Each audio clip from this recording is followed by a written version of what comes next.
Welcome to English Baba channel. Class 9 English का chapter 2 है the sound of music. इसका part 1 है एवलिन ग्लेनी वाला।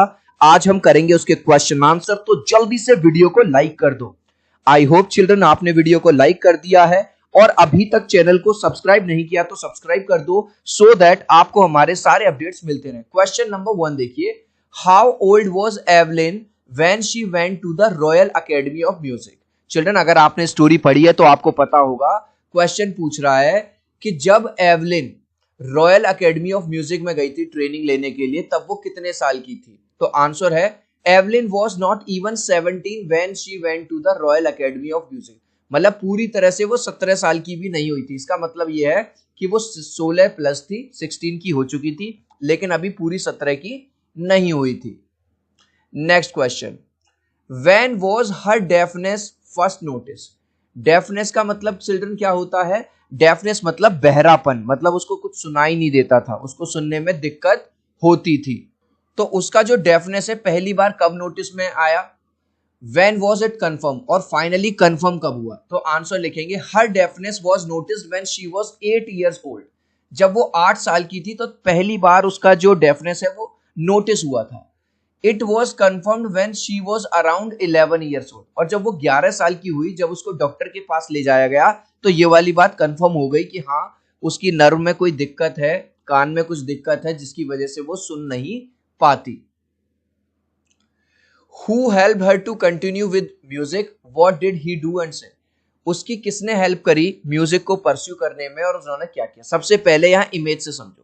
जब सारे टीचर्स ने हार मान ली, जब सब लोग उसको डिस्करेज करने लगे कि जो लड़की बहरी है, ठीक से सुन नहीं पाती, वो म्यूजिक कैसे सीखेगी, तो एक टीचर थे रॉन फॉब्स। उन्होंने उसके पोटेंशियल को पहचाना और उन्होंने उसको एक अलग तरह से प्रैक्टिस करवाई और फाइनली तब जाके वो म्यूजिक में बहुत अच्छी बन गई। तो आंसर कैसे लिखेंगे?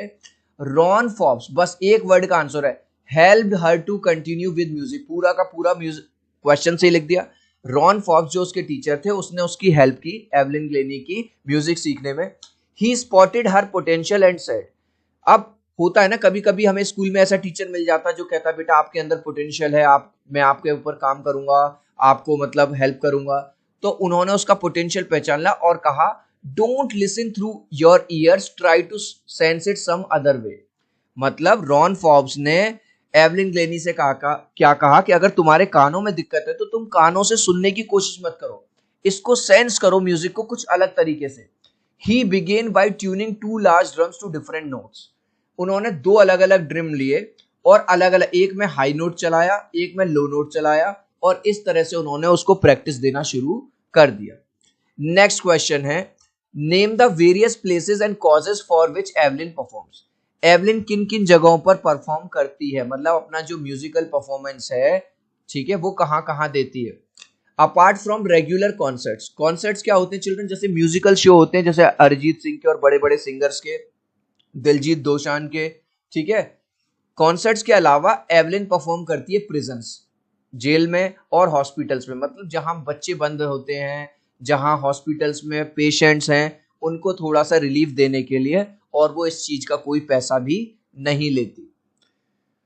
How does Evelyn here music. Finally वो म्यूजिक को कैसे फील करती है, कैसे सुनती है। अभी हमने थोड़ी देर पहले देखा कि जो टीचर थे रॉन फॉब्स, उन्होंने उसके पोटेंशियल को पहचाना और उसको इनकरेज किया कि कोई बात नहीं, अगर तुम सुन नहीं सकती हो हम कोई दूसरा तरीका ट्राई करेंगे। हमने देखा था उन्होंने 2 ड्रम लिए, एक में हाई नोट क्रिएट किया, एक में लो नोट क्लियर किया, और उसको कहा कि तुम कोशिश करो कुछ अलग तरह से सेंस करने का। तो एवलिन ने ये नोटिस किया जो हाई नोट होते थे वो उसको कमर के ऊपर की तरफ वाइब्रेट होते थे, मतलब सुनाई देते थे, मतलब फील होते थे, और जो लो नोट होते थे वो कमर के नीचे। इसके अलावा क्योंकि वो ठीक से सुन नहीं सकती, तो जब भी वो परफॉर्म करती है तो वो वुडन स्टेज पे परफॉर्म करती है, लकड़ी के स्टेज पे, और जैसा आपको यहां दिखाई दे रहा है वो अपने शूज, चप्पल, जूते चप्पल उतार देती है, जिससे ज्यादा से ज्यादा वेव्स जो है उसके पैरों से होते हुए उसकी बॉडी में एंटर करे और वो म्यूजिक को फील कर सके। तो केवल एक ही क्वेश्चन है जो थोड़ा सा बड़ा है, वो ये है, आंसर देखो, रटना नहीं है, समझना है। Evelyn became deaf by the time she was 11। जब वो 11 साल की हुई तब तक वो बहरी हो चुकी थी। But she did not give up, लेकिन उसने हार नहीं मानी। She was determined to lead a normal life and pursue her interest in music. वो पूरी डिटरमिन्ड थी, मतलब उसने ठान लिया था कि मैं नॉर्मल लाइफ बिताऊंगी और म्यूजिक को ही परस्यू करूंगी, मतलब म्यूजिक सीखूंगी। Ron Forbes spotted her potential. एक टीचर थे रॉन फॉब्स, उन्होंने उस बच्चे के अंदर यानी एवलिन ग्लेनी के अंदर उसका पोटेंशियल पहचान लिया। He asked her not to listen through ears but try to sense it some other way. पूरा का पूरा पूछले वाले क्वेश्चन है। उन्होंने उससे कहा कि ठीक है, तुम कान से सुनने की कोशिश मत करो, कुछ दूसरा तरीका ट्राई करो। She realise she could feel the higher drum from the west up. उसने ये रियलाइज किया जब हाई ड्रम में जो नोट होते थे वो उसको कमर के ऊपर से फील होते थे, किसको, एवलिन को। And the lower one from the west down, और जो लोअर नोट होते थे वो कमर के नीचे। Ron Forbes repeated the exercise and soon Evelyn discovered that she could sense certain notes in different parts of her body. और जब Ron Forbes ने बार बार एक्सरसाइज उसको करवाई, बार बार रिपीटिशन दिया, तब उसने ये फील किया एवलिन ने कि वो कुछ पर्टिकुलर नोट्स को फील कर सकती है अपनी बॉडी के अलग अलग पार्ट्स में। She could sense the sound passing up the stick into her finger tips. और वो जो स्टिक होती है जिससे म्यूजिशियन अपना ड्रम या जो भी परकुशनिस्ट आर्टिस्ट होते हैं वो बजाते हैं, वो ये फील करती है कि वो डंडी से होते हुए उसकी बॉडी में एंटर करती है। अब इसके बाद on the wooden floor she used to remove her shoes so that the vibration may pass through her bare feet and up her legs. और जब भी वो लकड़ी के प्लेटफॉर्म पे परफॉर्म करती थी तो अपने जूते उतार देती थी, जिससे जो वाइब्रेशंस है म्यूजिक के वो उसके नंगे पैरों से होते हुए उसकी पूरी बॉडी में वाइब्रेशन वो फील कर सके। इस लास्ट क्वेश्चन का आंसर आप मुझे दोगे कमेंट सेक्शन में, देखूंगा कितने बच्चे राइट आंसर देंगे। Dash was Evelyn's music teacher. Evelyn का म्यूजिक टीचर कौन था? रॉन फॉब्स थे, शेन थे या नन? आप चाहो तो अपने आंसर में कमेंट में A, B या C लिख देना, मैं समझ जाऊंगा। सो आई होप मेरा ये वीडियो आपको बहुत अच्छा लगा होगा।